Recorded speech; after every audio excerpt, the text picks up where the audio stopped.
Tolanakoa, hello Ogeta, Kirana, and Whakalofa. Thanks everyone for joining our session today.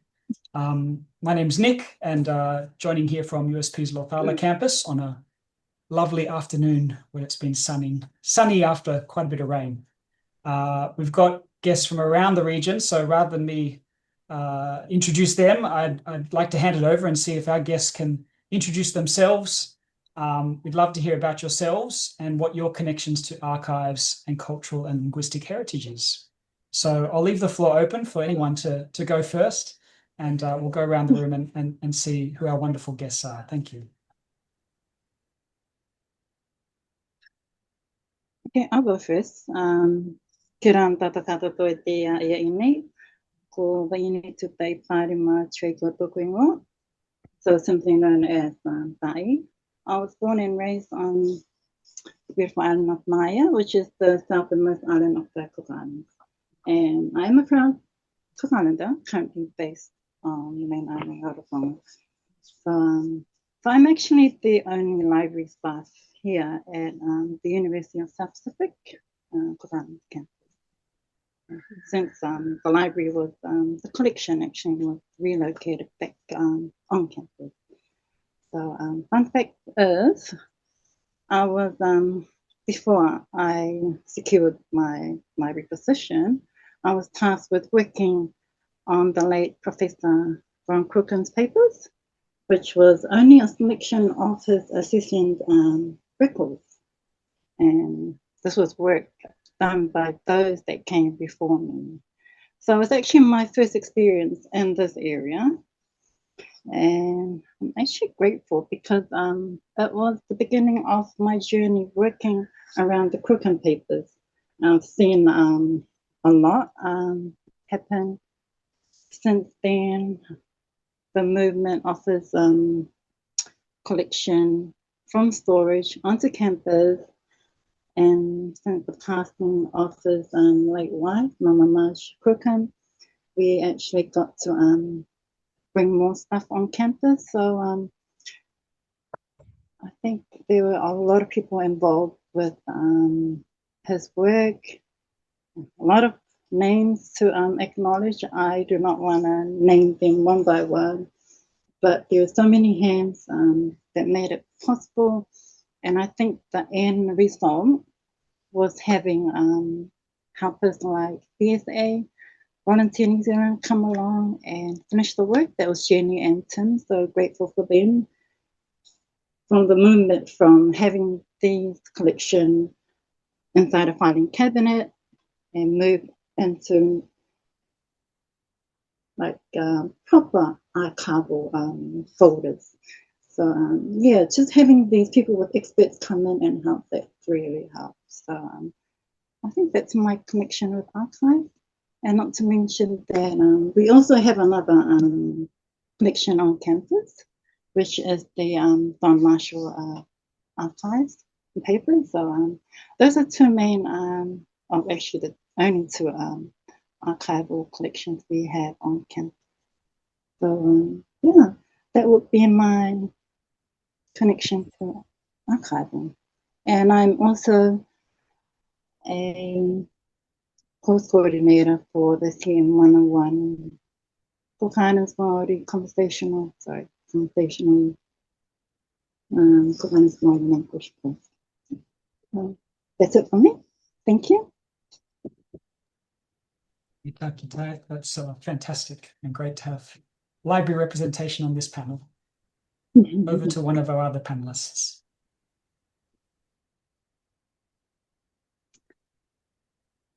Moira. Kalawhalahiatu from Niue.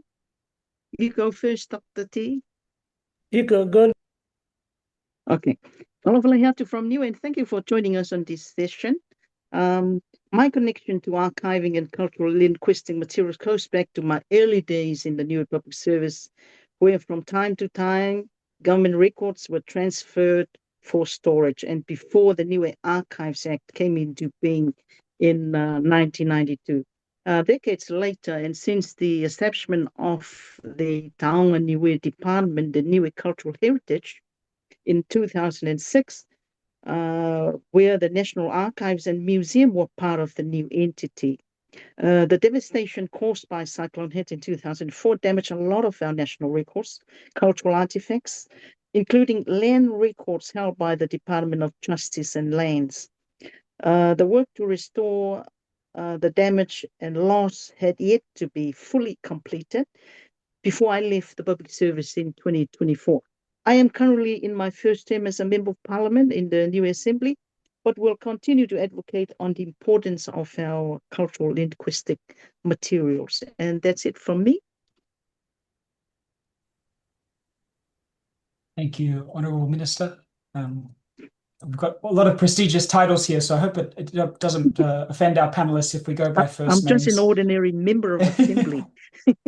I think everyone's wonderful and special and qualified here today. So thank you, Moira. It's lovely to hear from that.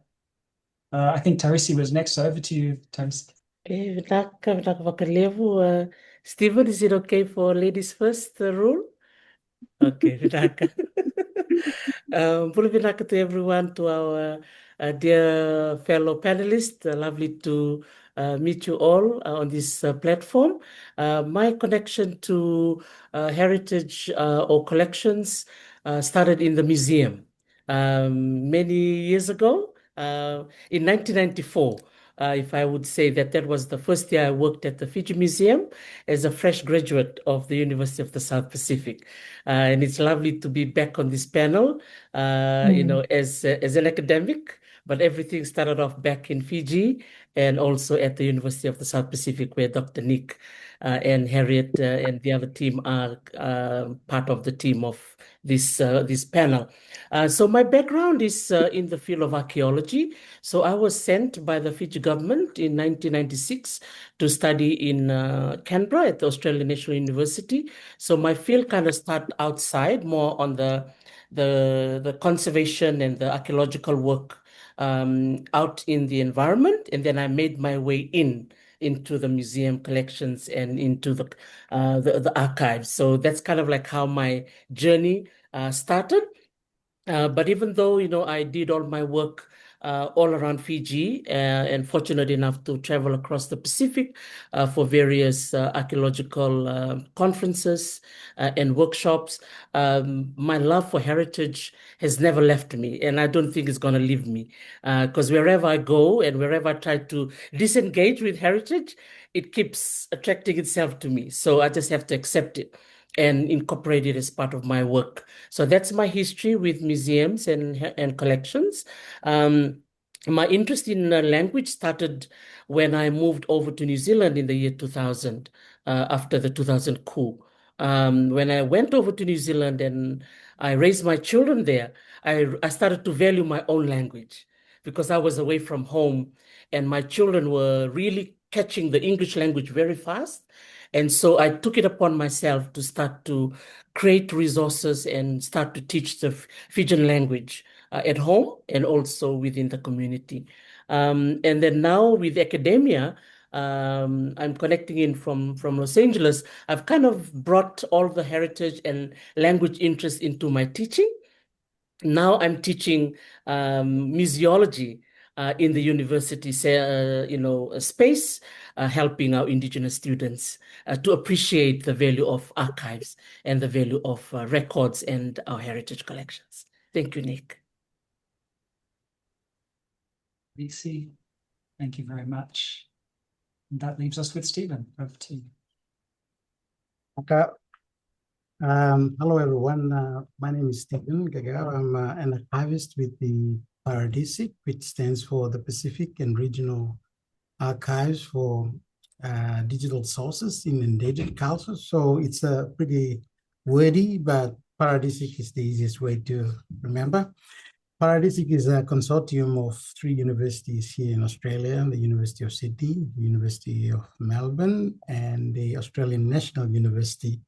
And our work is dedicated to preserving digital records of language and cultural heritage of endangered cultures across the region. It stretches to Southeast Asia and beyond. But my focus and my role in Paradisic is really geared to the Pacific collections and mainly Melanesia, because that's my ethnic group in representation of the languages and cultures. So I am a Tolai Gunantuna man from New Britain Island in the northern part of PNG, Papua New Guinea. And my connection is that deep commitment to this wonderful heritage that we have that spans across the Pacific languages, which is about 1,500 and 2,000 if it goes across to Asia. So it's the preservation of that, and as you all are aware, that many field recordings were made on magnetic tape, so analog type storage.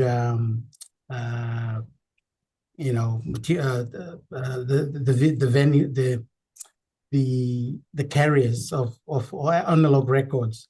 So in order to move on with our digital archiving is really to ensure that the cultural heritage and the changes in environment and physical decay of all these magnetic tapes, it's the heart of what Paradisic is doing, is to digitize them and preserve them for future generations.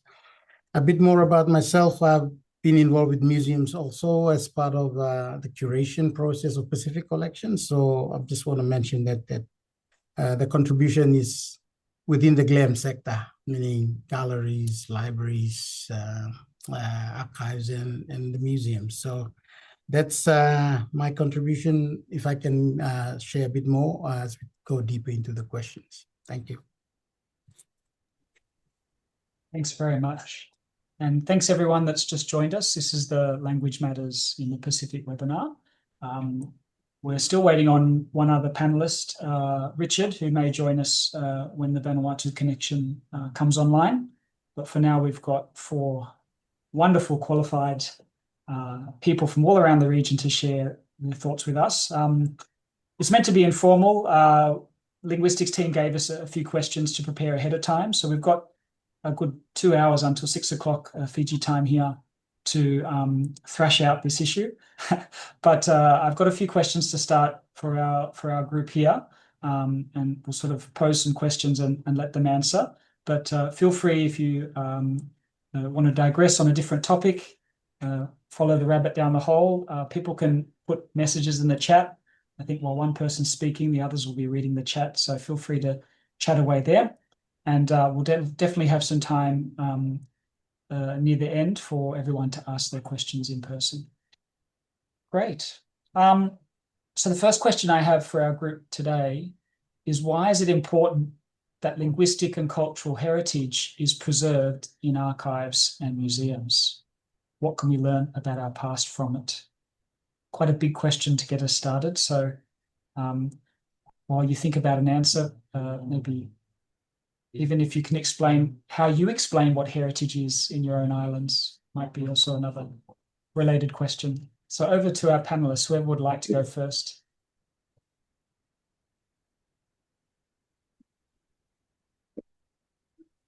Go ahead. So I just head to the last question of that question of yours, which is, what can we learn about our past from it? I think a lot, because these are living proofs that things did happen in our past, and it's been documented, and we can always refer back to them and say, for example, I want to show you something. So our former USP campus director, Rod Dixon, who has retired now, has been busy, even though he's retired, like publishing books. And these are the result of what came out of the archive. So it is proof in here, and I feel that being able to use what has been saved and archived like those are evidence from the past. By being able to use them and create these amazing books for our generation to learn from, I think that is just amazing. Like even for me, like he wrote this 2022, published in 2022. It's Paredon. And because I'm from Maya, not being biased, so this is about Paredo and hats that used to be made by our people back in the days. And they were actually made from reed, which is like a, reed, it's reed, but in our language it's kakao. But I had no idea because this book was so colorful. And because Don Marshall, he's a professional photographer, he was able to capture these amazing photos back in the days, which we are so lucky. As am I, and I am so grateful that we had someone like him in the past go to Maya in the 1950s and capture what my home island used to look like. So there was a photo here where captured what the probably can't see anyway, what our hills used to look like. They were full of all the reeds where the mamas used to go and cut, prepare, and bring everything back to the village and make these amazing hats. So this is my history. So thanks to archiving, people like Rod Dixon and many others are able to document these for my generation and for future generations to actually read. And well, reading a book is way better than going through documents, going into the archives. So he did the work for us. So this is brilliant. And thank you, Rob. So yeah, so how important can it be? This is proof. This is proof of how important it is. And making it colorful. This was just published this year. Cook Islands goes to the movies. What it looked like back in the days and what it looked like today. So so I had to thank the archives, and that will be my answer for that question. Thank you. Thank you, Tai. And trust the librarian to start holding up books as soon as she can. It's fantastic. Thank you, Nick. Would any of our other panelists like to have a go at that question? Can I? Go for it, Moira. Yeah. I think this is a very important question. The preservation of linguistic and cultural materials in museums and archives, and I'd like to go pinpoint three particular points that I am particular with. First, to support, strengthen, and advance our knowing of who we are as people from all these materials we've been collecting and displaying and exhibiting and sharing with the people. And secondly, it provides evidence to our stories. So we have endless stories, but without evidence, we cannot validate those when we come to do exhibitions or curate an exhibition for public display. And third, it promotes a space for discussions, ongoing discussions and sharing of our knowing in the context of social justice, good governance, and sustaining our cultural values. And these 3 points really can contribute to the development and sustainability of our island communities.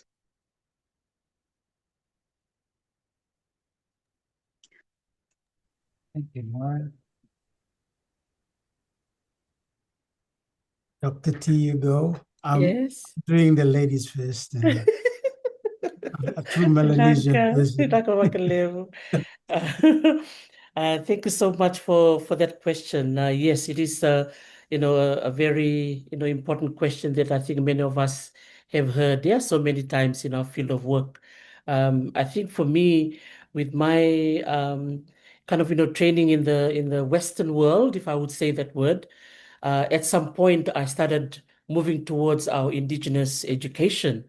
I started questioning as well, did we have libraries back in the day? I'm talking about pre-colonial days. Did we have libraries? Did we have museums? How did we learn our history before it started to be written? Because the writing and the archives and the museums, right? These are all introduced to us.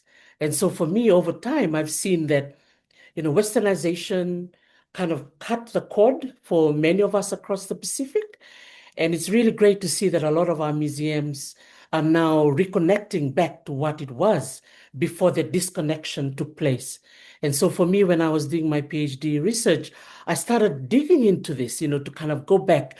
What was education like back in the day? And I found out through my research that we used to have our own education system. And even our language, it can be captured through our weaving, through our thatchings, through our carvings, through our tattooing. Those were ancient languages. But because of disconnection, we've lost that link, right? And so I feel today the archives and the libraries and the museums are doing the bridging again. It's kind of like we come back full circle. And so I be coming to, for myself, beginning to value, these institutions, even though a lot of our, indigenous, people will say, oh, those are Western institutions. Of course it is. But how can we make it ours this time? Because many of us today, we cannot change what has happened, right? But we can only make what today is to make it relevant for us and make it enjoyable for our future generations. And so I feel that that's a huge role that libraries and museums do. Because I always say that museums are extensions of schools. It's another part of education that maybe our kids, including me, a lot of things that I missed at home, I learned at the museum. Like no one told me about tattooing. No one, even my mom was nervous to tell us that Fijian women were tattooed. But how did I learn about tattooing? I saw it at the Fiji Museum when I was waiting to be interviewed for my first job.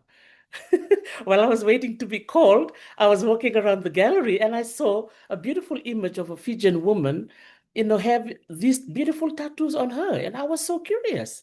See? So that's kind of like how I, beginning to kind of see how we can join the tangible and the intangible. Vilakanik. Okay, for the importance of preserving cultural and linguistic heritage. The examples and the conversations we have so far are really practical, reflecting the importance of why we archive and preserve. But I think I will go on consolidating that from an abstract point of view so that we can see why we are doing it. So for me, linguistic and cultural heritage represents a repository of human diversity. And for us in the Pacific, that's a good measure of how it is represented. So it's the knowledge and the worldview that we have about our cultures and our languages. So every language holds unique conceptual frameworks, ecological knowledge, oral histories, musical structures, systems of land stewardships that we have over millennia.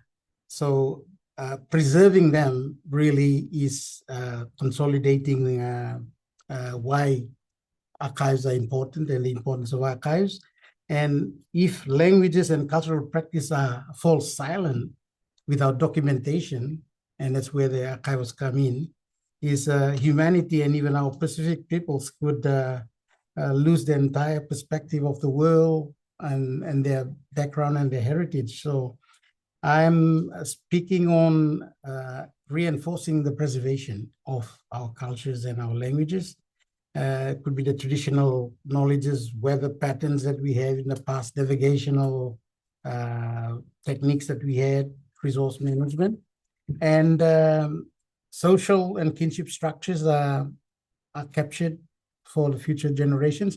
And I'll talk a bit more about the context and relevance in the next section. So I just wanted to point and flag that it's important for preservation of our cultural heritage and linguistic heritage. Thank you. Thanks, Stephen. you mentioned future generations, and Tarisi mentioned schools as well. So that leads us to the next question. I'm a historian, so I'm biased, and I think archives and museums are wonderful. But for our younger people, how do we convince them? What examples can we use to show that archives are not just relevant to the past, but how are they relevant in our contemporary lives? Would anyone like to share something from their experience?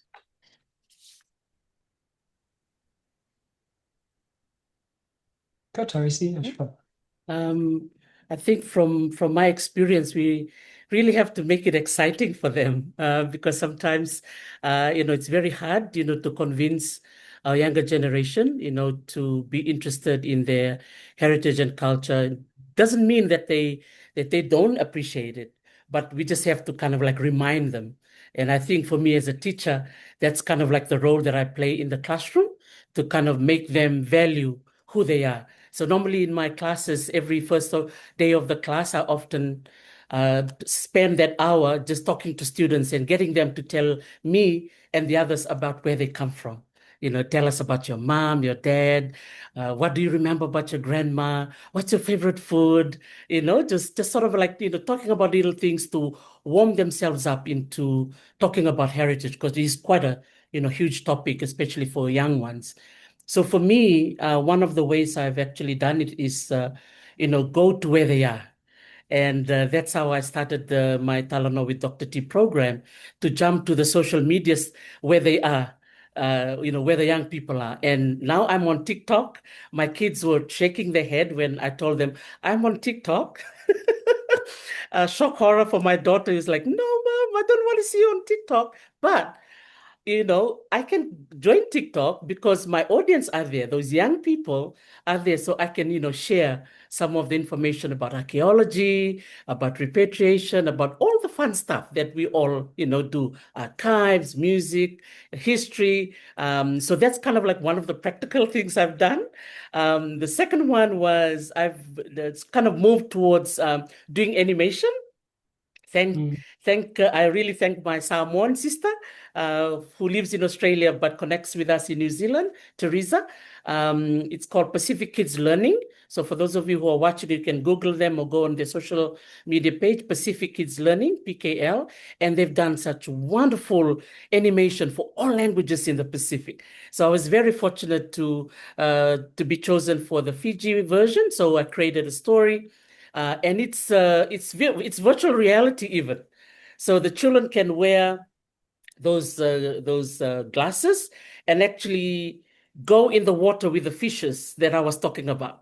And the good thing about the animation, I made it in the two languages. I made it in the English language and the Fijian language as well. So, it kind of benefits both ways. So that's the second one I did, to try and get the kids, using technology, to re-engage them or reconnect them.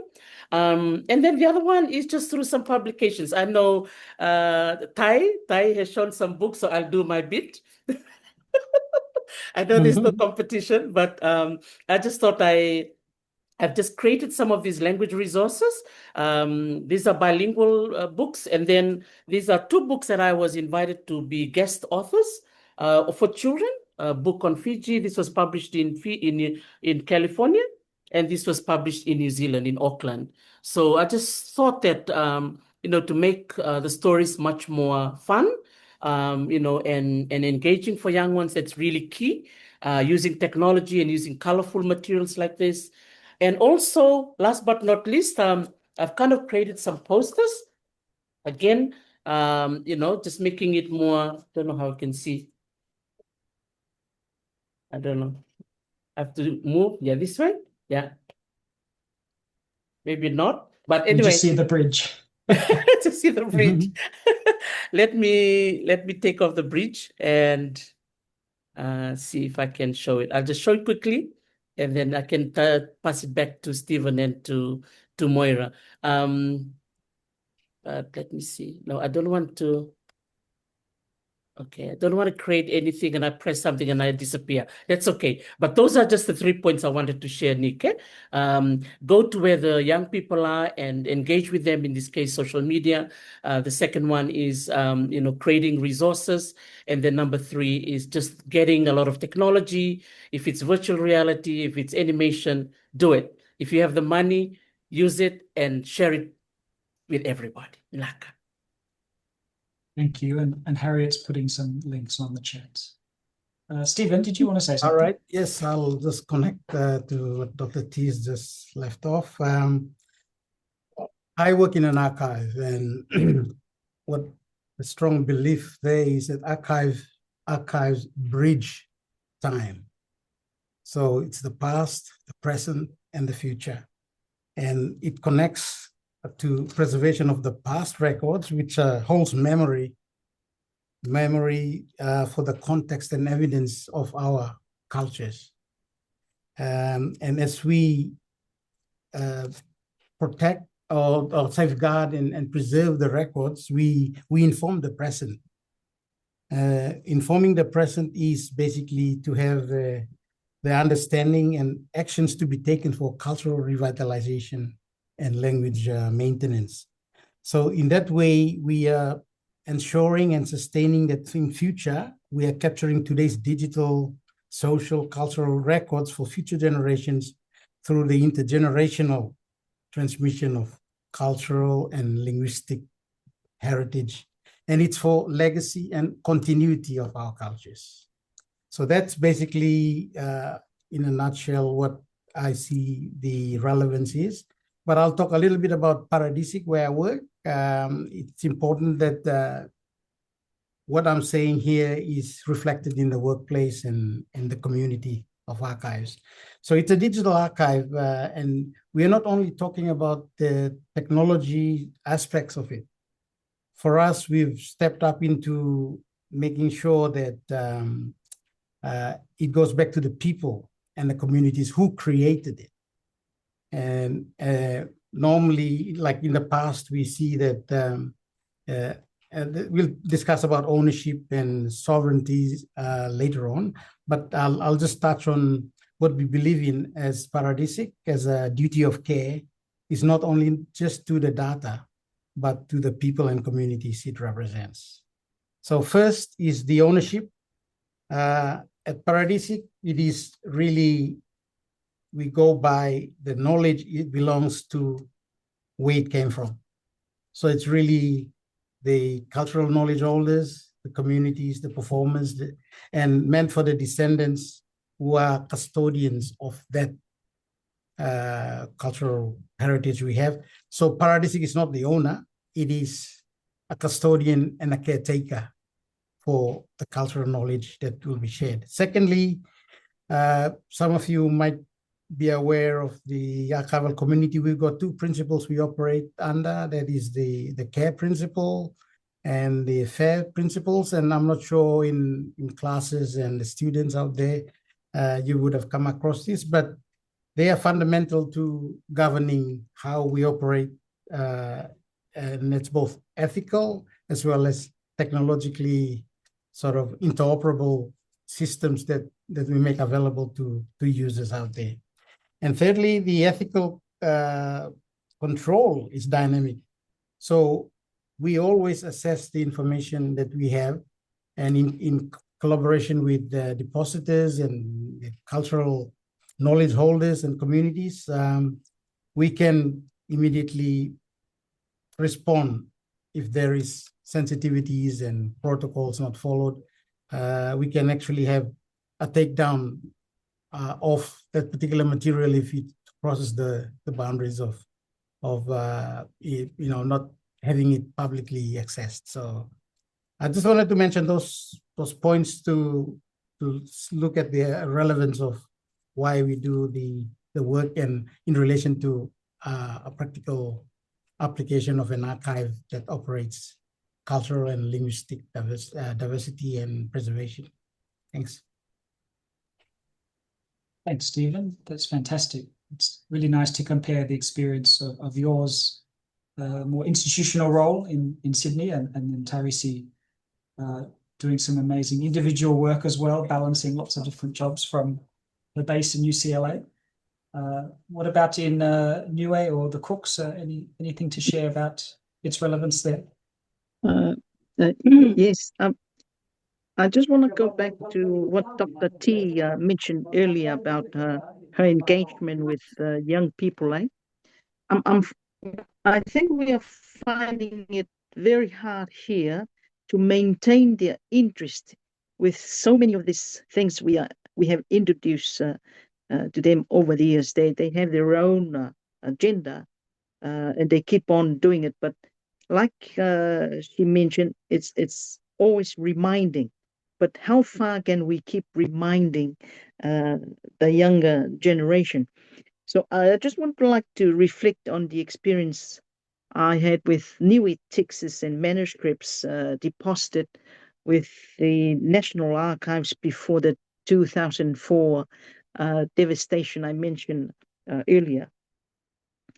These materials were published in Vung Ho and produced in Niue before taken over by classy publications with colored photos and mainly from New Zealand.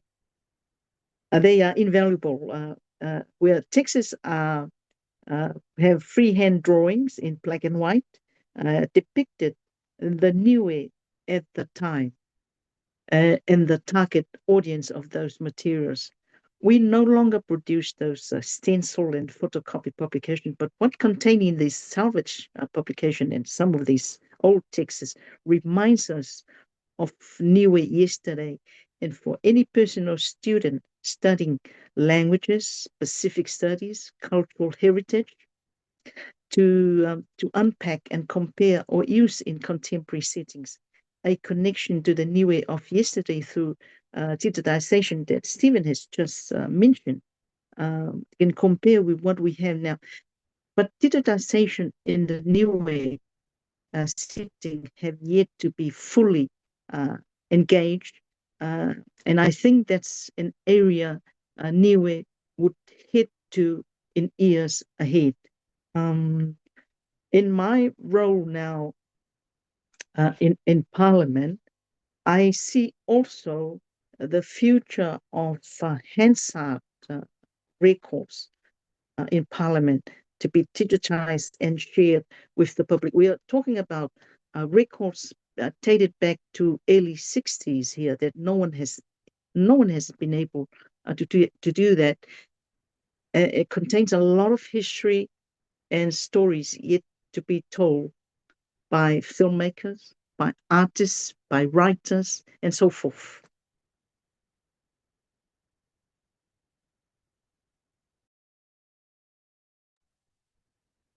Thank you, Moira. That's really helpful to understand. And I think many of us would agree that it's sometimes hard to capture these interest, especially about the past, without those things to grasp onto. Ty, did you have something to share? Sure. I'd like to go on with Clarissa's amazing work she's doing and where you're going and how you're trying to use technology to capture the learners and going with their art, like in TikTok. So I think I need a page out of your book to catch up with you on TikTok. But yes, you are right. And at the same time, I also feel that we need to go with the time, the change in time. Like, for example, like the dictionaries, which goes back to the Don Marshall archives. Within their archives, there are actually Mayan word cards. So I understand that those cards have also been used to create the online Tukanen language dictionary. So yeah, so being able to have that option for this generation who are like most likely tech savvy and not hard book option.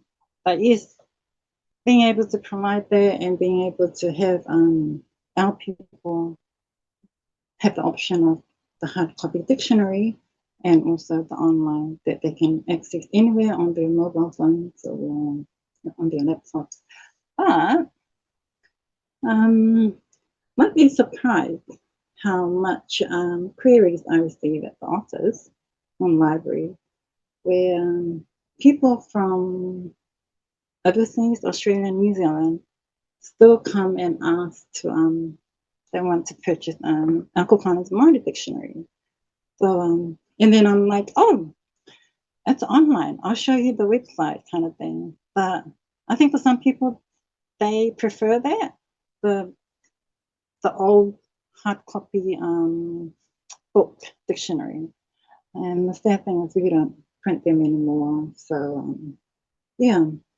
So as people working with the archives, at the same time, we need to move and change with time and what people prefer to use. Yeah, just my 2 cents to add there. Thanks, Ty. Yeah, that's great. I certainly love going to visit libraries to see face-to-face and browse face-to-face, but there's a lot of online options as well. So that leads us well to the next question, which is, what are some of the ways that people can access archive materials? I think if we go around the room, we might run out of time to get through all our questions. So maybe I'll see if a couple of people want to answer this one before we move on to the next one. I know some of our students say that when they go to archives, they can be quite formal and scary, especially since they're sort of foreign institutions and there's rules and it's not clear what to do. So maybe you can tell us what are some ways people can access archival material. I always look forward to visitors when they visit the National Archives because it's an opportunity to keep up to date with what's happening out there and bring in more stories and add it to the collection. At the same time, get them to engage more and deposit some of their collection at home they're not looking after. So that's my experience. But I urge them to view the collection in person and chat with the staff.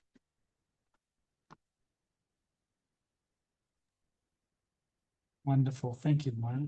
Yeah, I'm also just to add on to Moira's point. I think in the case of Fiji, I've seen the National Archives doing outreach. They're visiting the villages when they have special village days or national days, or even the Fiji Day in October. The whole government departments, they all come out of their offices and they have their marquees, and the Fiji Museum, they do a display. The archives is there as well. And I think that's really something we should encourage a lot of our institutions so that we don't become scary, right? Or, for our visitors, not wanting to come and see us, just so they can see that we look like them, because many of us who work in the museums, for example, like in my case, I was working in the collection store.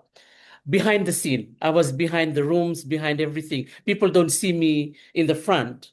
But I think the outreach is such a wonderful way where we can become connecting to the people. Yeah. So when they come in, they can ask the archives questions or things like that. And then the other one too, I've noticed, Nick, that a lot of our heritage institutions, they all have social media pages. Many of them are on Facebook, which I think is a huge site for the whole of the Pacific, I understood from looking at the data, and also websites. So I think, if we as museum, as a GLAM sector, is what Stephen was saying, yeah? Galleries, libraries, archives, and museums, if we make ourselves be more relevant and be part of the whole technological outreach as well to reach the diaspora, because many of our people, as what Ty was saying, yeah? A lot of the Cook Islanders, they've more in New Zealand than in the Cook Islands, right? But I think, if we can have the digital plus the physical, we can be able to balance the canoe, Nick.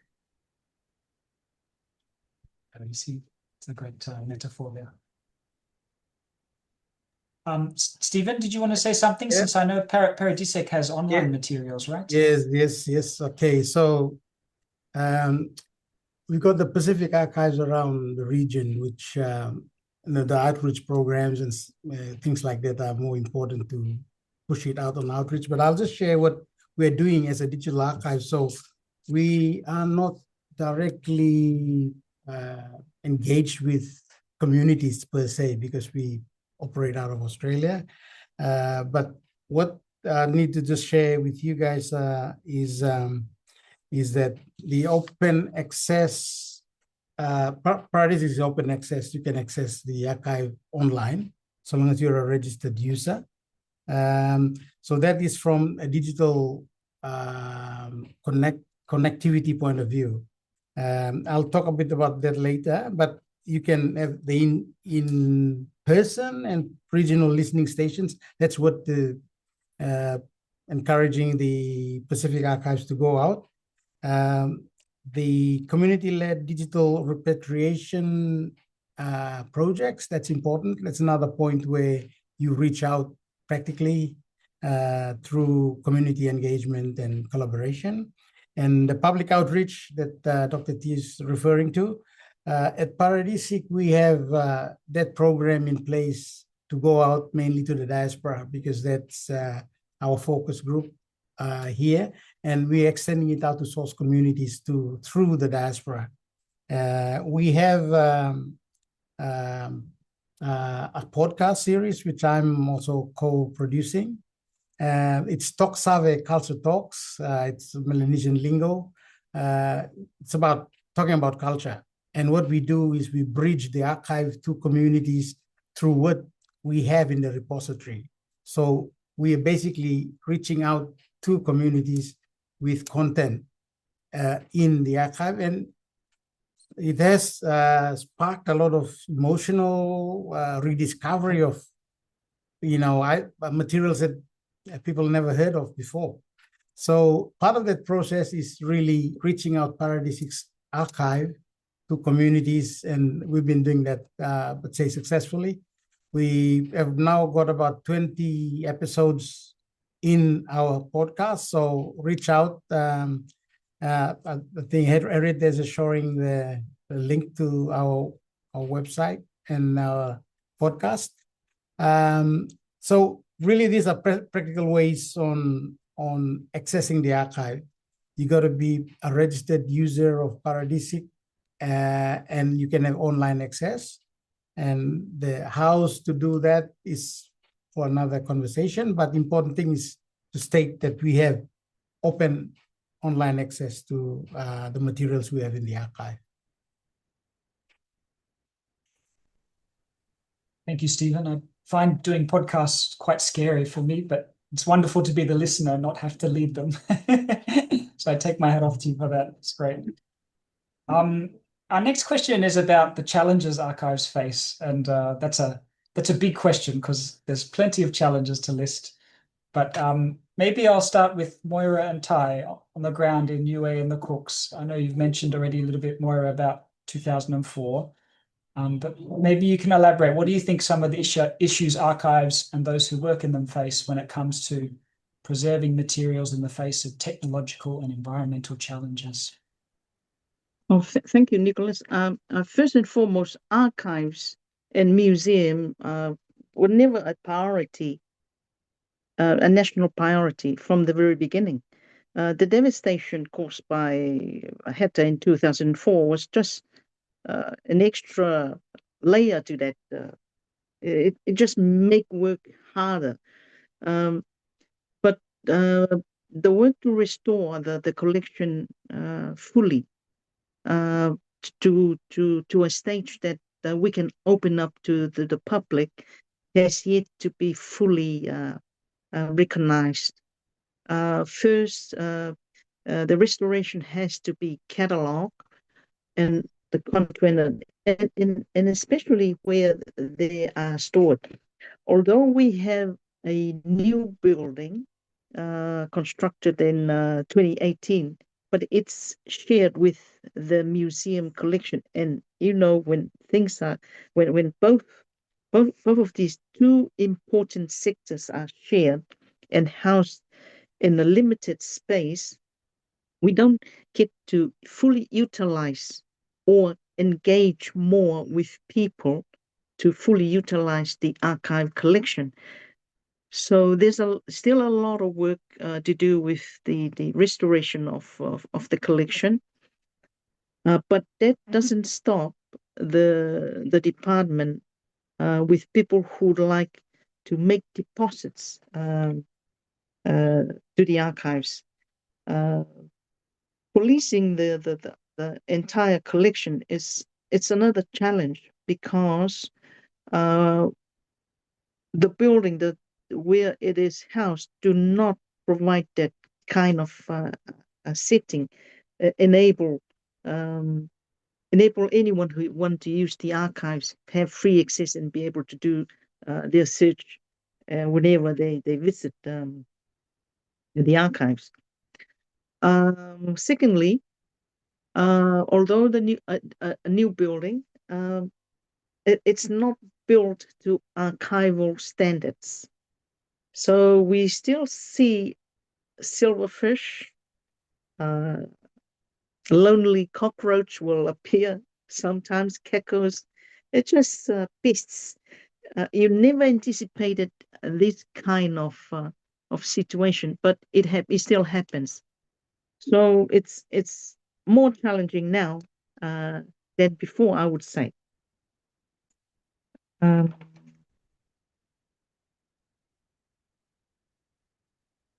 on top of that, also the capacity to fully run the facility is not there. It's always viewed as archives is viewed differently. It's a stigma that anyone who doesn't perform well are shoved to the archives and into the back room and expect those people to be transformed later on. It's very challenging. Thank you, Moira. Tai, is it sort of similar challenges you face in the Cook Islands? I'm only talking about our collection here that we have on our campus. We don't have silverfish, Moira. Our non-martial collection is actually in a secured space, aircon. So I think it's safe. But going to other challenges, I think, would be expertise, the manpower, and the biggie was just a budget to actually continue working on these archives. So yeah, having people come over working on them, because I'm not qualified at the moment, but probably like Tarisi, we watch and learn and do as we go. But definitely a challenge for us just to have people. But we have been lucky to have these volunteers, like how I mentioned during my intro, come over and do this for us and show us how we're meant to store them properly and what materials we need to buy to keep them safe in our humid temperatures. So I think that was part of that journey, was passing down the knowledge to us and continuing it. And yeah, I think that will be something that we are working towards. Cool. Thank you. Yeah, I really like how you. Oh, sorry. Yeah. Go ahead, Stephen. Please go. Yeah, no, go ahead. You want to summarize that? Oh, I was just going to say, I really like how you both emphasized, people are at the heart of the archives. The building is there, and that is also challenging, but it's the people doing that work is really important. Yeah. Stephen, did you have something to add? Yeah, yes, briefly. So it's technological and environmental challenges in preservation. So as I explained earlier on, we're a digital archive, so obviously technology plays a big part in that. And the priority of Paradisic really is to use the analog media that used to be in the 1950s, 60s, that people were collecting on magnetic tapes, cassettes, and reel-to-reels. I mean, the challenge there about physical degradation with, trying to retrieve the information from all that is a challenge. And we are in the process of just making sure we retrieve that with appropriate resources that we have. Playback machines, they say, they won't be playable, around this time towards the 2030s, that we won't be able to play that back. So our priority right now is race against time. Time is of essence in actually making sure that all the magnetic analog tapes that we've got needs to be preserved and through technology. But the important thing is to understand and value what we need to do for digital sustainability. We need to convert them to digital form so that they become manageable. And in the process, where the systems change or new generation equipment comes in or technologies, we need to align to that to make sure that we preserve that under the technological challenges. Environmental, as we are aware in the Pacific, climate change and the threats of heat and humidity, cyclones, mold, that is the challenge that we need to manage in the Pacific archives. We will back that up from a digital repository point of view. So I've said that from time to time that if there's any way Paradisic can help Pacific archives, we can jointly work together and partner in the work of preservation amidst all these challenges. And I also hear that all Pacific archives are low in resources, so that's ways we can work from institutions like Paradisic to support these smaller archives in terms of resources. Thanks, Stephen. I think Tarisi is going to round us off with her answer to this question.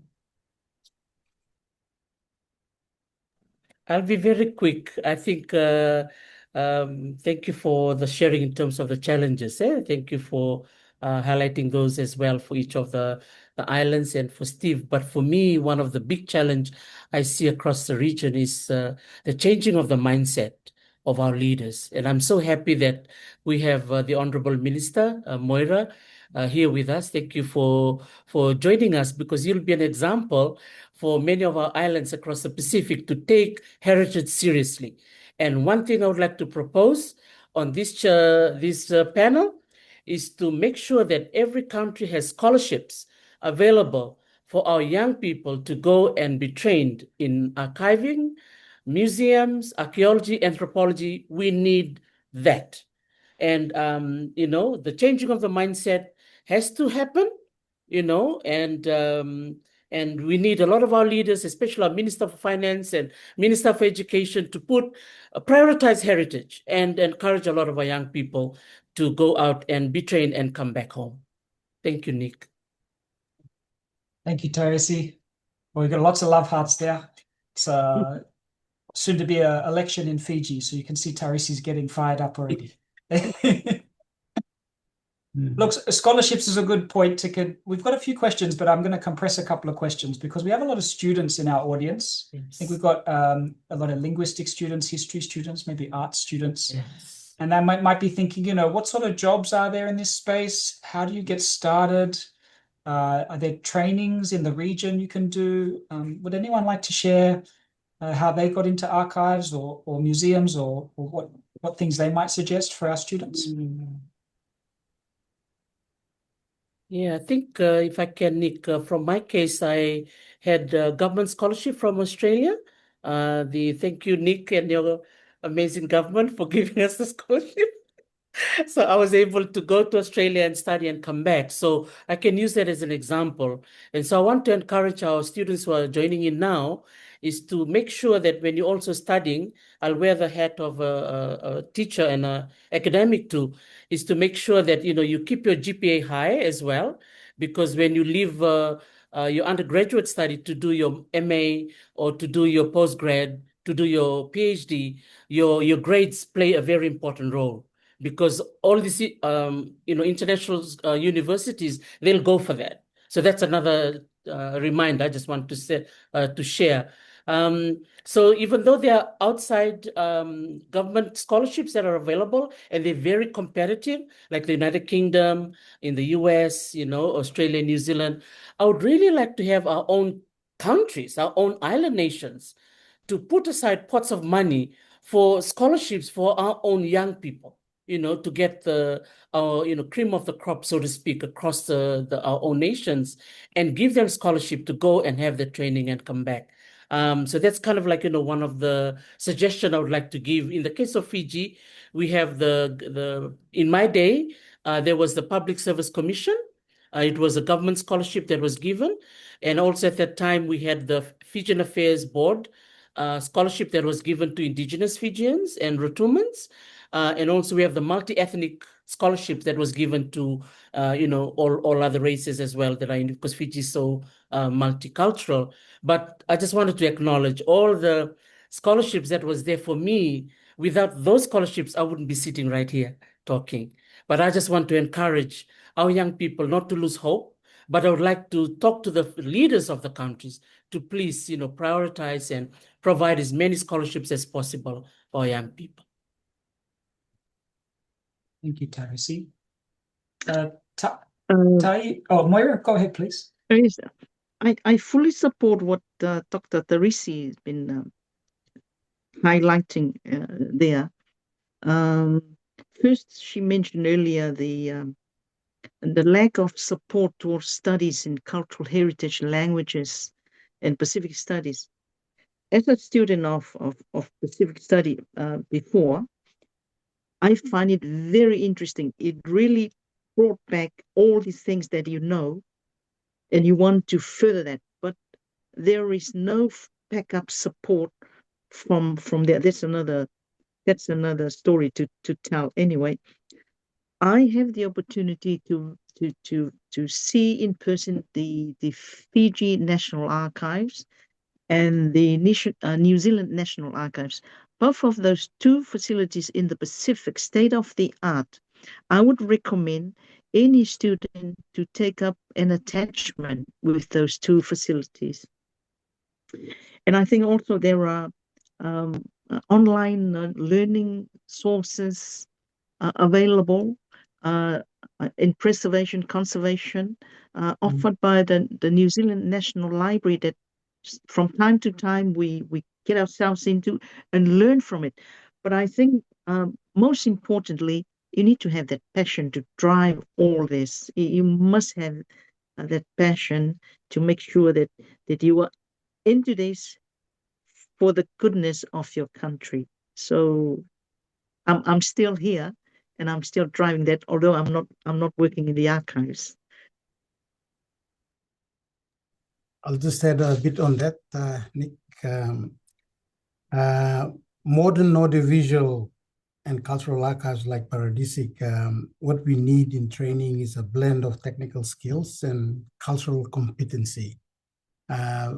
We got to blend that in a way that you need to have core skills if you have to be in archives, and the pathways I can touch a bit on that. So that's on digital preservation and technical skills, and cultural and ethical competency is important. So there's university pathways that we can move through scholarships like what Dr. P is proposing. And we have workshops and professional network type training that you can do, like what Moira mentioned about volunteering, internship, engagement in that kind of space. So the online courses that they are available, And I think that's a starting point to have that fundamental knowledge. Then you can reach out into an educational pathway to get a formal qualification. But it's important, interestingly, like I got into archives not in an educational pathway. I came in another way through interest and the desire, passion to preserve. So I would encourage the young people, the new generation, to get involved now, so that part of this journey of preservation is that they are there for the long haul. So when it comes to future generations, they are there to manage and maintain, sustain the preservation of cultural and linguistic heritage. Yeah. Thanks very much. They're wonderful answers. Ty, did you have anything else to add? I know some people, there's training for librarians, which may be similar or different to other archive or museum training. Training. Well, for myself, actually, USP does offer courses in librarianship. But if you're looking at postgraduate studies in librarianship, we need to source that elsewhere out of the Cook Islands, well, out of other than USP. So, and we were talking about scholarships, how Tennessee was saying that's something that the country should be reinforcing in their own country. Well, Cook Islands are up there. Our Cook Islands government, through the Ministry of Education, does offer scholarships to Cook Islanders to study. They get to apply whatever program they want to apply for, undergraduate and postgraduate, and they can study in country. Like, for example, I'm actually one of the lucky ones, so I should be finishing off my MIS through Victoria by the end of the year. So yeah, opportunities like that, if you're a Cook Islander, always go and apply. It's we call it study grant, and no harm in submitting your application. You never know.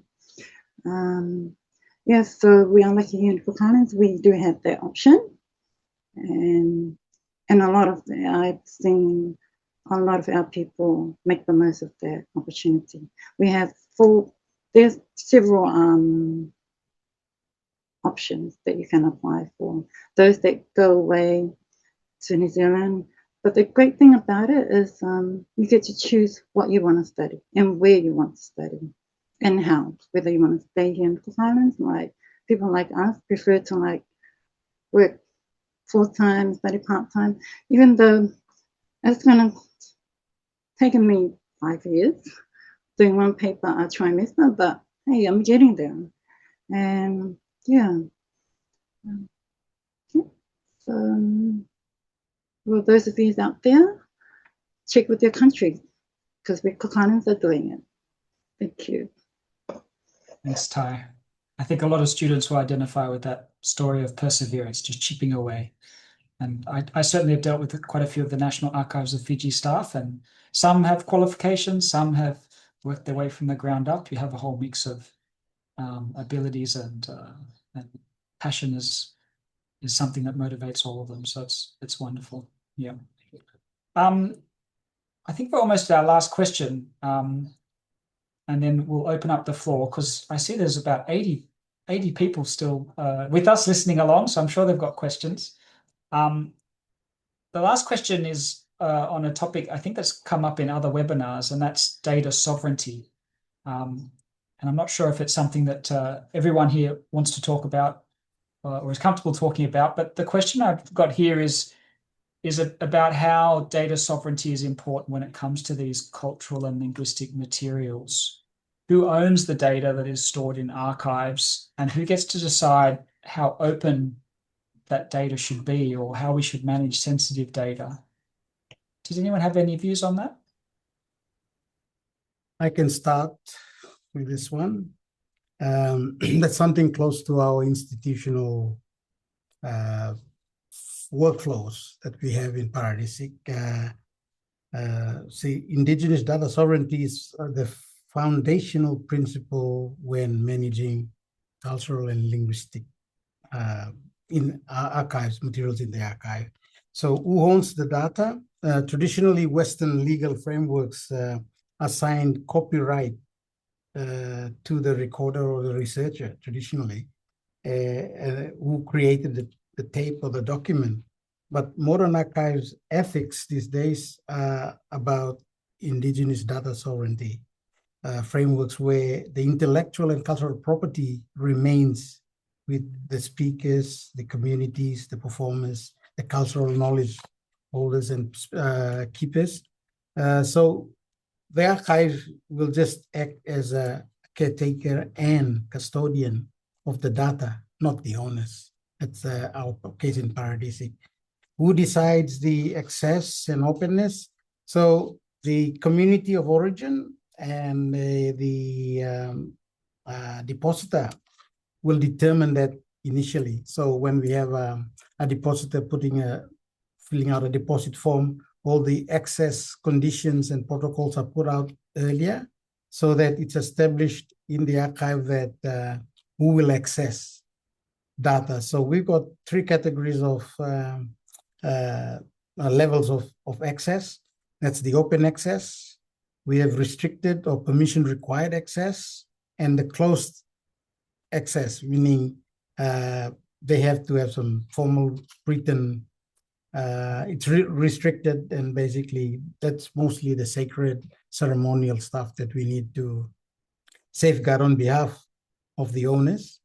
And implementing those frameworks, I'll come back to what I mentioned earlier about the care and fair principles. We are governed by those in our work.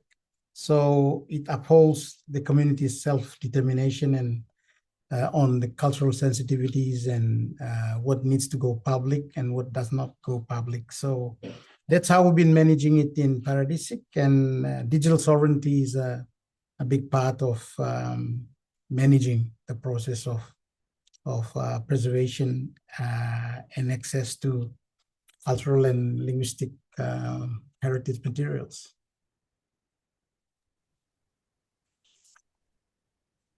Thanks, Stephen. That's really helpful. It's such a big issue and a contemporary one at the moment. Did anyone else have any other things to add to that? Go ahead, Tracy. Just to add to that, I think one thing that's really important now is the free prior informed consent, which is something that's really important, especially for a lot of our indigenous communities. It's really important that we get the consent from them, from a researcher point of view, if they allow the information to be shared. And this has to be clearly explained to them before they share their oral history or their chant and things like that. And even when researchers take this information, and if they want to create something out of it, they still need to go back to the owner of that information for extra consent, not a one blanket consent for everything. I think that's really important. And I remember when I was also working at the Fiji Museum, all archaeologists, they have to apply for a permit to allow them to enter the villages, to do research, and also the information that is shared. They have to keep the Fiji Museum in the loop, and also they have to send in their report after 2 years of them returning. So it's really nice to see that some of the island nations have those systems in place, but I think it's really important that they have to be legally, protected. I think Stephen mentioned the word copyright, yeah, and our laws, they need to be reviewed. They need to be strengthened so that people don't see the loopholes and they start to take information, harvest it and use it for their own purposes. And I think for us, for the Pacific and in the indigenous communities too, when it becomes a problem, is when people started making money out of it, and then they forget who owns this information in the first place, which are, the rightful communities. And last but not least, I just want to acknowledge the Itoke ministry in Fiji. through the cultural mapping program that they did in 2006, where they recorded intangible cultural heritage all across the 14 provinces, including Rotuma too. And all these are archived in Suva. But when you access the information, you can only access things that belongs to you. So you have to show evidence of your tribe, of your clan, and your family. So they have to see that first before you can access the information. So I think it's really great that these are in place, and we need to be sharing it a little bit more across the region through these types of platform, so that our listeners can kind of know that it's really important to protect this information, rather than just information given out and it's there for everyone to mine and use for their own purposes. Thank you, Nick. Thanks, Tarisi. Yeah, it's interesting hearing you use words like harvest and mine, coming up quite a lot now with artificial intelligence, and thinking about foreign companies that can harvest and mine indigenous knowledge. So yeah, really relevant for our students. Did Moira or Tai have anything else to add to that, or they're okay? Yes, I do. The term has come up more often, and I campaign a little bit about it leading up to the elections, because we still lack on the framework to protect the work that's already published online, that owned by the Niue people. I'll take, for example, the Niue dictionary that has been online without the permission of the government of Niue, who owns the data. So the work at the moment is to get that back to the people, and eventually Niue will receive some royalties from this information being published online. I think in a sense that Niue is lucky that we have a intellectual property strategy in place that we need to revisit. And in being a member of WIPO since 2015, but it's getting all this framework in order for us to determine our way forward. And the other part to it all is that we have yet to classify, like Stephen had mentioned earlier, we have yet to classify the collection in the archives. So this is the closed, and this is for public consumption, and so forth. But for me, new in Parliament, but it's very challenging already viewing this from that space.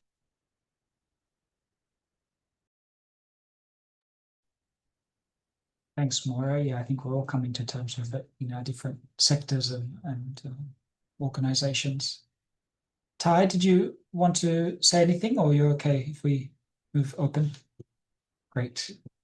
Okay, well, that's sort of the list of questions that I was given finished. So it's really open to the floor now. We've got about 35 minutes or so to ask questions. You can ask it to the panel or to individual if you like. I think there are a couple of questions I'll go back to in the chat, and then if people want to raise their hand using the function, Harriet or Fiona can always point them out to me as we go along. But I think if I just go back to one of the earlier comments by Sangeeta. Sangeeta, did you want to ask your question in person, or are you happy for me to read it out?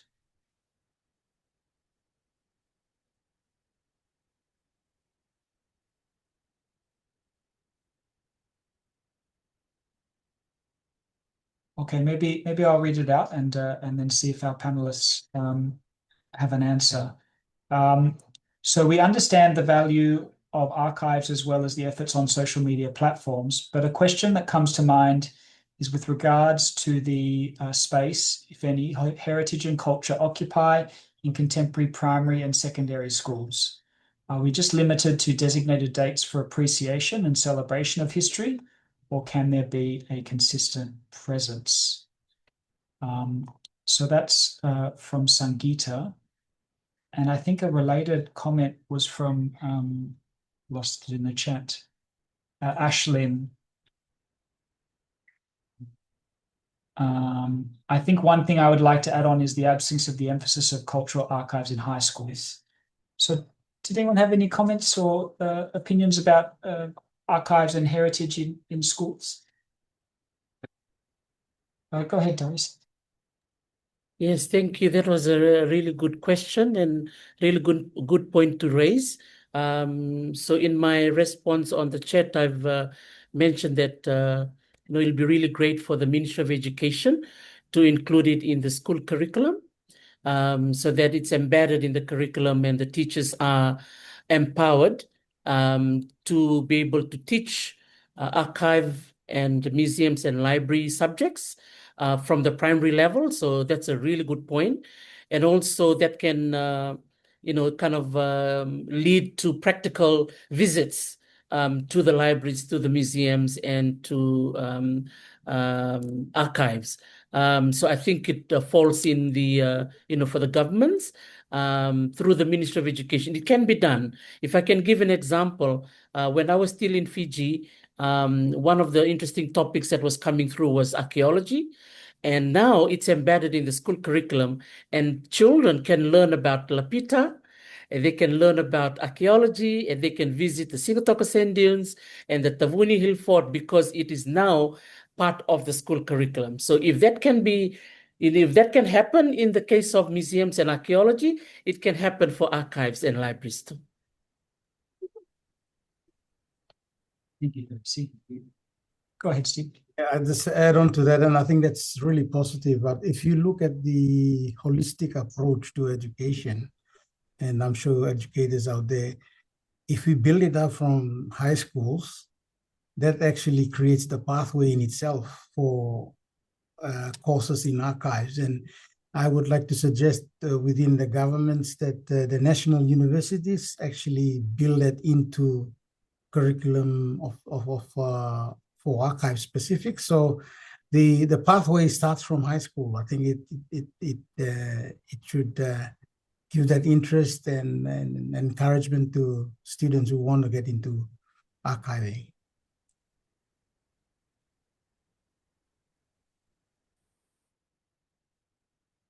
Thanks, Stephen. I'll just please let me know if any of the other panelists would like to answer, but if you don't wave at me, then I'll just assume you're okay for me to move ahead. I think Dwayne had a question on the chat, but Dwayne, did you want to ask it in person? It might be easier for you to unmute yourself and we can hear your voice. I guess I could do that. Sit.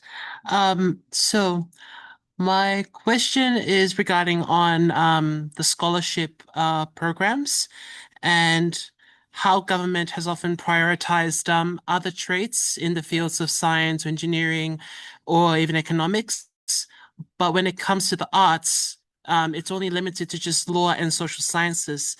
So I want to know from the panel that how can you convince our leaders in the Pacific to encourage learners like myself to get into the field of archive or museum work?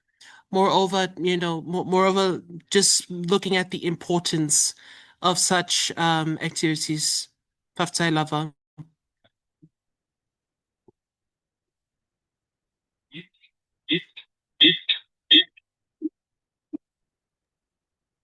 Thank you. Would any of our panelists like to answer that one?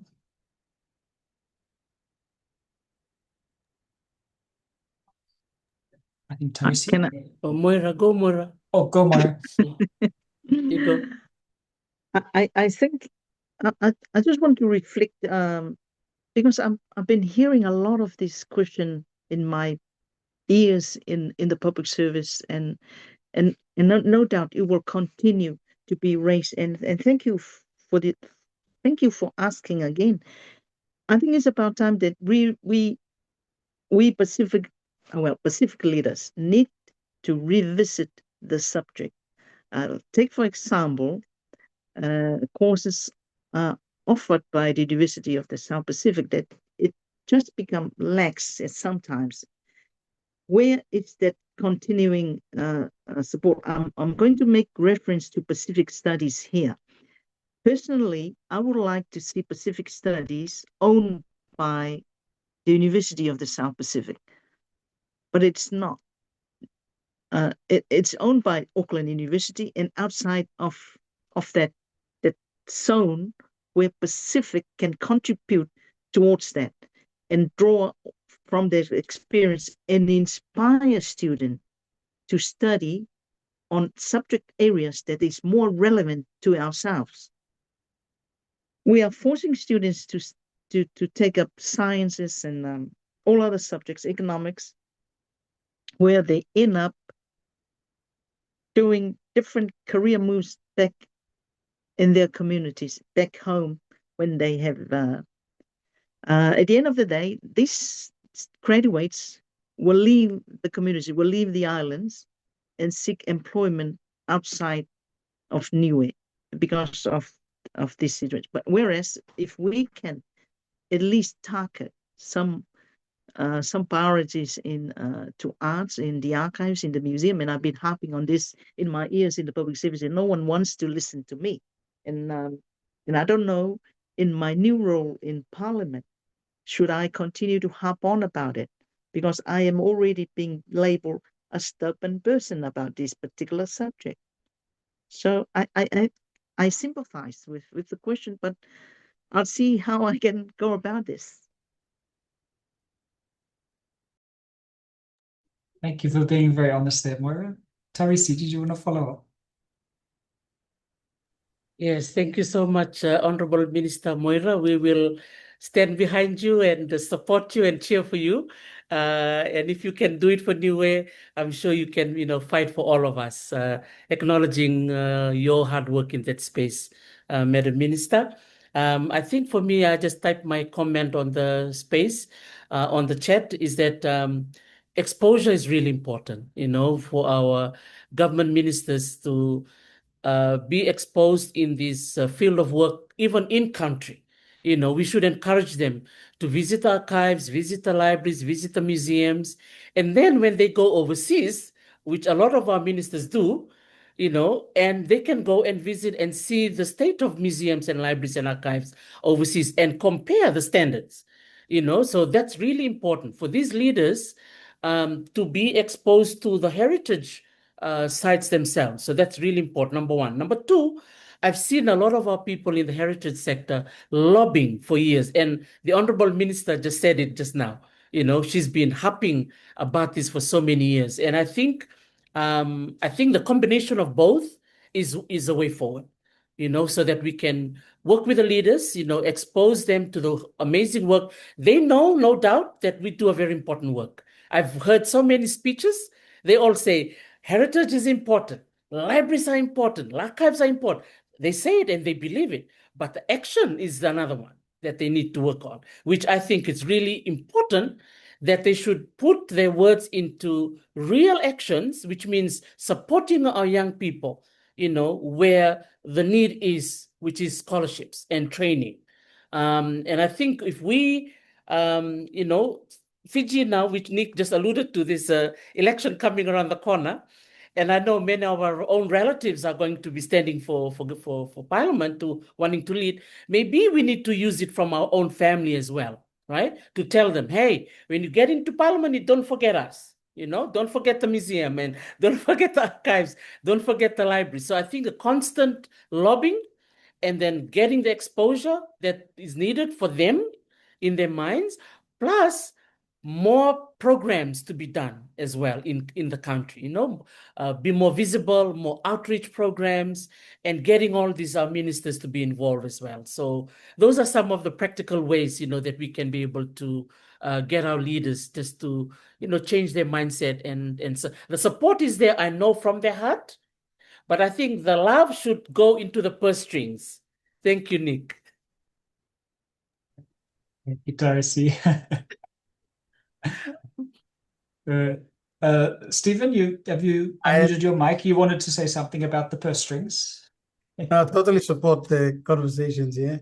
I also was trying to put in some ideas on doing it from a strategic, Pacific forum type environment where it's really high level and where it can filter down to, it could be bottom-up approach or top-down approach, but a strategic position on knowledge management, ancestry, preservation, heritage, that we need to govern it around that. And that's also another way to support this overall idea pushing this forward. The other thing I'll introduce, and I noticed also on the chair, the participants there is our Secretary General for the PABICA. If you guys have heard of PABICA, which is the Pacific Regional Branch of the International Council of Archives. I'm part of that bureau, and that's where I feel we can collaborate a bit more with the Pacific governments, nations, to work out a policy or some framework or some strategic position about archives, the GLAM sector. So we might say it's a Pacific GLAM sector. It generalizes it on a big scale as a framework. Then we can build into it, and hopefully we can instill that into all levels of education. And the products of that is basically, preserving our cultural heritage. Thanks, Stephen. And for our students that may not be familiar, GLAM's quite a common term now that use acronym for galleries, libraries, archives, and museums. So we don't just exclude the librarians and the galleries when we say archives and museums. GLAM sectors often used now. Everyone's passion and political drive is influencing the chat. We've got a lot of passionate statements there, but are there any other questions from our group here online?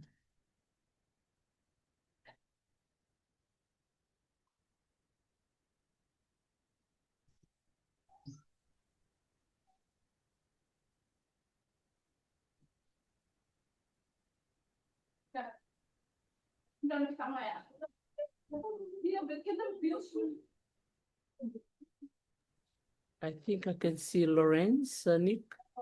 Oh, sorry, I can't quite see people's hands up. So thanks for pointing that out. Lorenz, did you want to go ahead? Yes, thank you very much for this wonderful discussion. So many interesting things that I learned. I just have one question. I spent a lot of time in Hawaii and in the University of Hawaii, and was so amazed by the way that the Hawaiian language newspapers are being preserved there from the 19th century. And there's like such a wonderful possibility to do historical research now on like certain very specific years in, let's say, 19th century Hawaii based on that.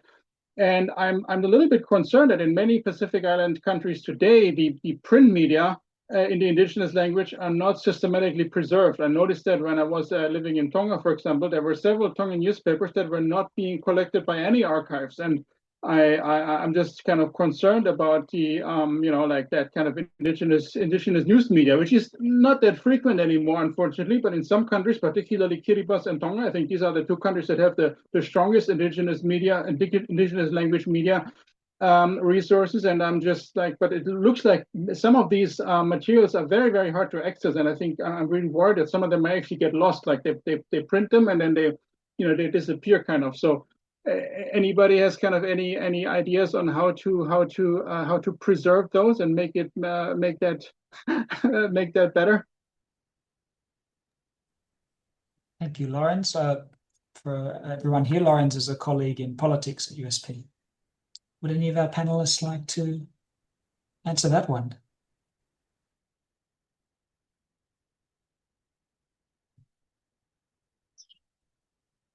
Go ahead, Tracy. Thank you, Lorenz, for that question. I think in the case of Fiji, I think the Fiji Times, they have a really good collection of our newspapers that goes back to, I think, the 1800s. And Nicholas, and even when it was Namata back in the day. So I think, for the other smaller and Hawaii, you're absolutely right there, Lorenz. They take their newspaper collection very seriously, and also the ones that were written in the Hawaiian language. What a trove of collection that is so valuable. I think, if we look across the region, we should find some good examples like that. Look at Hawaii and then look at Fiji, and I'm not sure Moira in Niue or Tai in the Cook Islands as to how it works in your own country, and for Stephen in your country as well, how the newspaper companies are managing that.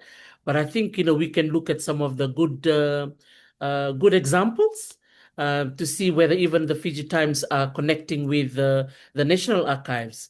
To see whether they are connected. I think they do. And at the National Archives, do they work together with the Fiji Times collection? I think so. Yes, they usually try and keep records Right. of the papers as well. Yeah. Right. Yeah.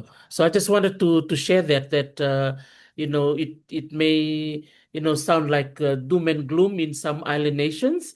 Maybe it's not a priority for them. Hopefully, Hawaii and Fiji in this case can be a good example for the smaller nations like Kiribati and Tonga to maybe follow suit. To say, hey, look at these two countries, they're doing it. You guys can do it as well. And now with digitization, becoming more easier to do, as what our brother Stephen here has shared with his work in Sydney. Hopefully they can come up with a sponsor in Australia to see if they can help the other smaller island nations. Those are some of my points. Nakatarisi. Moira? Yeah, we have a very good collection of our newsletters dated back to 1950s, and because the media was owned and run by the government then, so we have a really good collection, control, bind it, and ever since it was privatized, that we have a little bit of trouble trying to get newspapers from the private the media outlet. The challenge for Niue now is to digitize the whole collection, because it is fragile. It has survived a major cyclone. So, but it contains a lot of important information, historical information, and for the maintenance of Wangho. Very useful resources for researchers and for student learning as well. Thank you, Moira. Yeah, it's a challenging question from Lorenz, and I think as Stephen unmuted himself. Did you want to add something on this, Stephen? Just to add on, the solution there is digitizing those newspapers, and it's got to be like some form of a collaboration with archives, or even our body of the Pabika body, so we can see how we can access that. But what's important is the digital access points, that it's got to be made available, readily available after you digitize them at the archives, in various archives we have in the Pacific. So it's really, digitization process of, if we can resource up the smaller archives to do that, or find funding or support from organizations like us, we can work with smaller archives. Yes. Thank you. There's quite a few comments on the chat. I think people are adding little bits and pieces as we go along. Discussion about legal obligations and laws to help encourage this, but also the issue of digitization that others are commenting on. We've got about 10 minutes to go before we wind up. So I think Viliame has posted a question. Noia, Viliame, did you want to ask your question in person, or would you like me to read it out?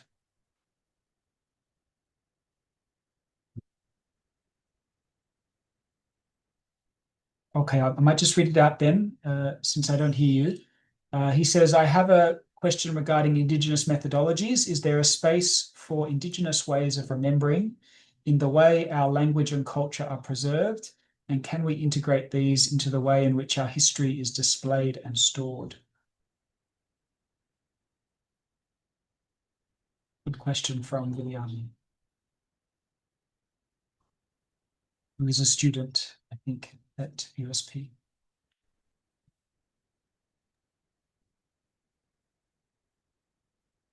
Go ahead, Stephen. Oh, and go, then Steve. Tarsi.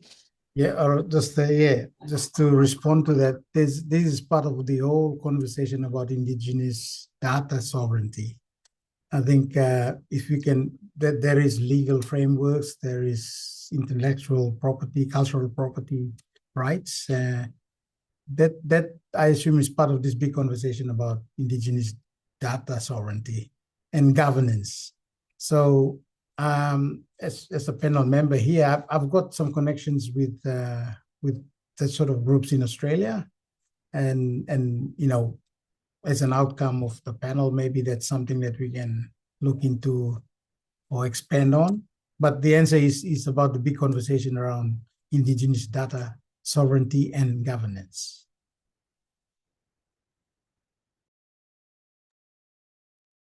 Thanks, Stephen. Tarsi, did you want to say something as well? Yes, that's a really wonderful question. And I think from my own personal journey, a few indigenous methodologies that I included in my research really informed the way I do things. And the first one, because I'm Itoke, indigenous Fijian, I use the Fijian Vanua Research Framework by Professor Una Nambombamba, which really kind of, emphasize the importance of consent and the importance of also going back to the source of your information to acknowledge those who gave the history in the first place. I think that was really something that was really powerful for me, to acknowledge our knowledge holders. So I think that's really key.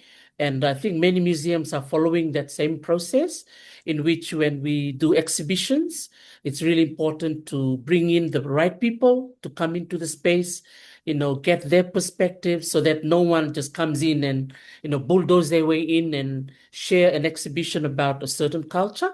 So it's really important that respect is there. So if you're going to do an exhibition, for example, on a village in Rotuma, you might have to go to Rotuma or go to the Rotuma Council and get their consent and get their advice, in order to get the process of what we do to be done in the right way from the beginning. Right? So I think it's really important the way we do things in the indigenous space. If we apply how we do things in our villages, you apply it in the work in the library, in the museums, in the archives, it always works well that way, when we respect the elders, when we respect the indigenous knowledge holders. The other indigenous framework that I often look up to is by Professor Konai Helu from Tonga, the Kakala research methodology, and also Professor Linda Tuhivai-Smith from New Zealand, which is on Kaupapa Maori. So these three indigenous research methodologies really grounds us, really grounds us to go back to the source. Let's go back to our vuvale, go back to our family. Let's go back to our tribes, our clans, and get everything started from there, get their blessings. And then that's where the history and our knowledge is looked after. And then they can tell us, this is the only part you share, and this is the only part that you keep for us. Yeah, so we still share, but we can only share the ones that should be. So I just thought I'd share that, Nick. Thank you, Tarsi. I hope that answers your question, Viliame.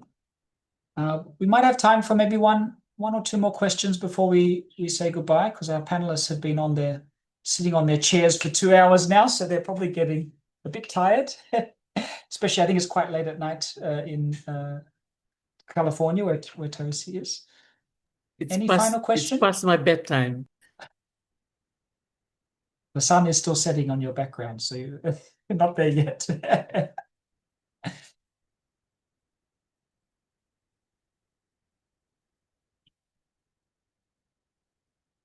Any last question?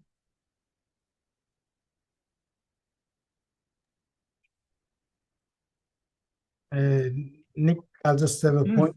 All what's on the chat, I mean, if you don't cover them now, it'll be good to just capture all that and we can follow up with them.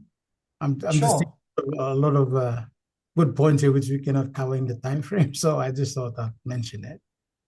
Thank you. Yeah, I think Harriet and Fiona are going to capture this and archive it for their students, and I'm sure the students can always get in touch with each of you after if they need to. Yeah.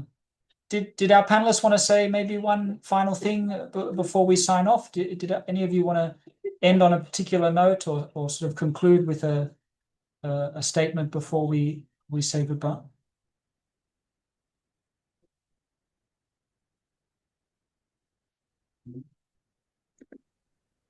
I just want to extend my thanks to for the facilitators and organizers and fellow panelists for this opportunity, and I look forward to hearing from people who respond to our discussion tonight, and I'm more than available to contribute to any future discussions.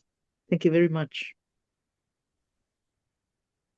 Good, Moira. We'll put you on the USP review committee so you can make changes to our university as well.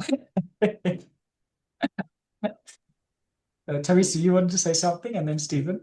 Yeah, sure.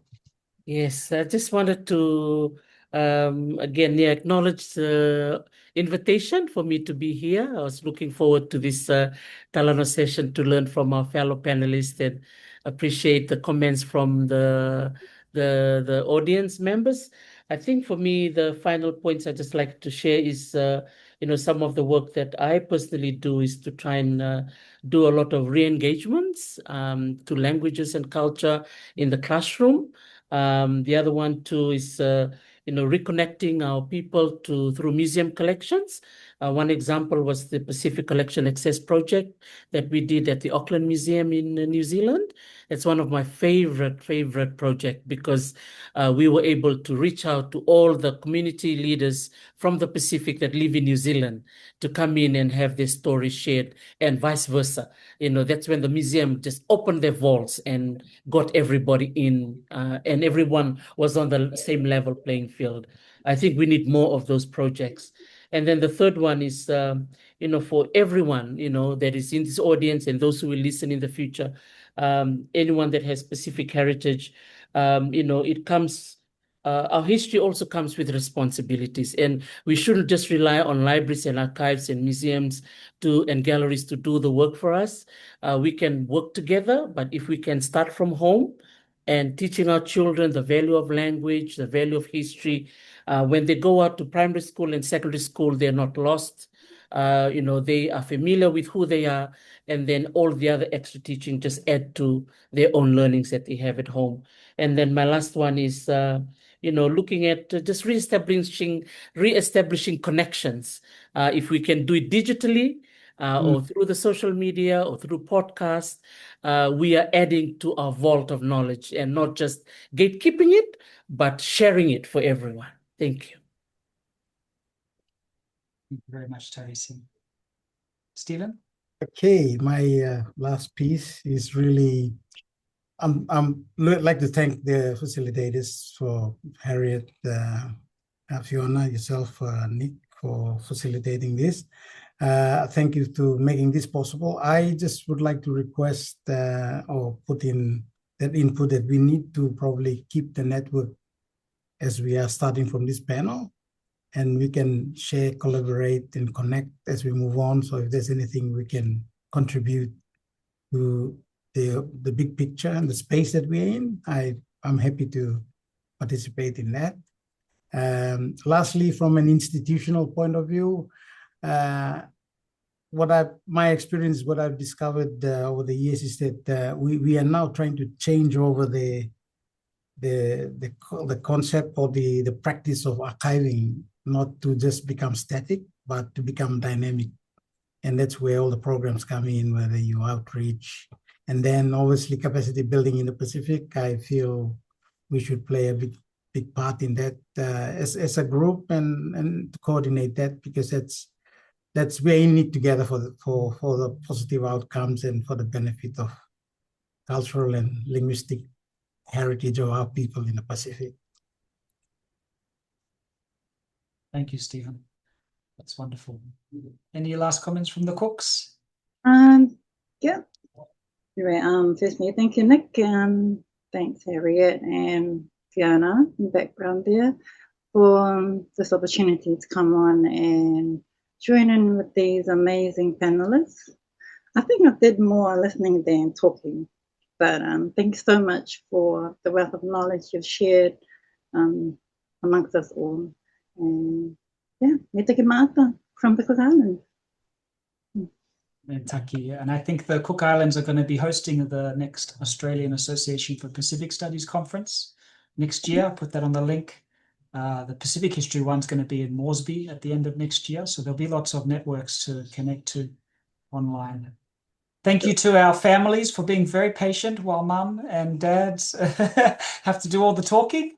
So take care, everyone. Fiona said the next session will be Wednesday, the 2nd of September on inclusive education, but she'll be putting details online.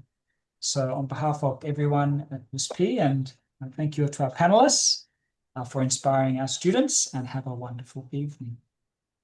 Okay. Goodbye for now. Take care. Thank you.